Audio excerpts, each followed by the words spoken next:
भगवान बुद्ध ने एक इंसान को माफ करने के लिए मना कर दिया। क्या कहानी थी ये? किसी को माफ करने के लिए मना करेंगे भगवान बुद्ध? हाँ, किया था। क्यों किया था? एक बहुत अमीर बिजनेसमैन था, एक बार की बात बता रहा हूं आपको, बहुत अमीर बिजनेसमैन। और एक दिन वो शाम को घर जल्दी आ गया तो उन्होंने देखा कि उनकी धर्म पत्नी भगवान बुद्ध को कुछ खाना खिला रही है, भोजन करा रही है। वो बिजनेसमैन खुंदक में आया, बोला, बेशर्म साधु, एबल्ड बॉडी है तुम्हारी, ताकतवर हो, शरीर से हट्टे कट्टे हो, कुछ करते क्यों नहीं? अपना राज्य साम्राज्य छोड़ करके आज भिक्षा मांग रहे हो, किसी काम के आदमी नहीं हो तुम। भगवान बुद्ध मुस्कुराए और आगे चलने लगे।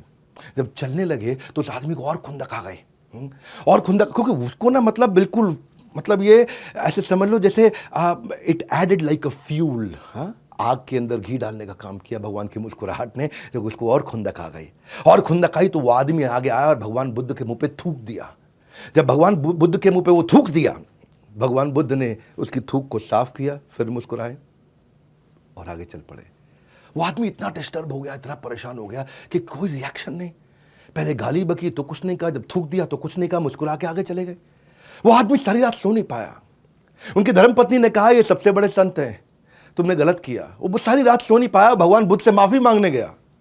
अगले दिन जब भगवान बुद्ध की सभा के अंदर जाकर के सबके सामने उसने माफी मांगी, बोला, मुझे माफ कर दीजिए, मुझसे कल गलती हो गई। तो भगवान बुद्ध ने कहा, मैं तो आपको माफ नहीं कर सकता, मैं कैसे माफ करूं आपको, मैं माफ नहीं कर सकता आपको। बोले, आप माफ नहीं कर सकते, मुझे माफी दीजिए, प्लीज मुझे माफी दीजिए, मैंने गलत किया। बोले, मैं कैसे माफ करूं, मैं आपको माफ नहीं कर सकता, आई कांट फॉरगिव यू, मैं आपको माफ नहीं कर सकता। आसपास के लोग हैरान, बोले, भगवान बुद्ध तो इतने क्षमाशील हैं, ये क्यों माफ नहीं कर रहे? तो भगवान, उनसे दोबारा जब पूछा तो भगवान बुद्ध ने कहा कि तुम किस बात की माफी मांग रहे हो? बोला, कल मैंने आप पे थूक दिया। भगवान ने कहा, वो कल था और मैं कल को याद नहीं करता, मेरे लिए हर दिन एक नया दिन है, और आज मेरे लिए नया दिन है, इसलिए मुझे कल याद ही नहीं। अब जब मुझे याद ही नहीं आपने कोई गलती करी, तो फिर मैं माफ़ कैसे कर सकता हूँ? माफ़ तो मैं तब करूँगा जब मुझे पता लगे कि आपने कोई गलती करी है। Since I don't remember what you did, how can I forgive you? Every morning we are born again. ये भगवान बुद्ध ने भगवद गीता के एक और प्रिंसिपल को बड़े अच्छी से एस्टैब्लिश किया। क्या कहते हैं? समझदार व्यक्ति वही कहलाता है जो धीरज रखने वाला हो, ना कि क्रोध करने वाला हो। देहिनोऽस्मिन् यथा देहे कौमारं यौवनं जरा तथा देहांतरा प्राप्तिर् धीरस्तत्र न मुह्यति।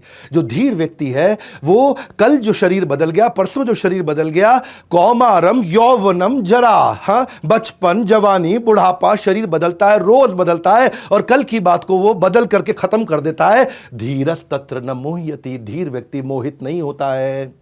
हर दिन नया होता है और इससे कोई फर्क नहीं पड़ता कि कल क्या हुआ, हर दिन हम नई शुरुआत कर सकते हैं। यह भगवान बुद्ध का वचन है। क्रोध को पाले रखना एक गर्म कोयले को किसी और के ऊपर फेंकने की नियत से पकड़ने के समान है, कि मैं किसी और के ऊपर कोयला फेंकने वाला हूं, गरम गरम कोयला किसी और के ऊपर फेंकूंगा। जब इस नियत से मैं उसको पकड़ता हूं तो पहला हार्म मुझे होता है, पहला मेरा हाथ जलता है, बाद में कि कोई और जले या ना जले ये पक्का नहीं है, लेकिन मैं जरूर जल जाऊंगा,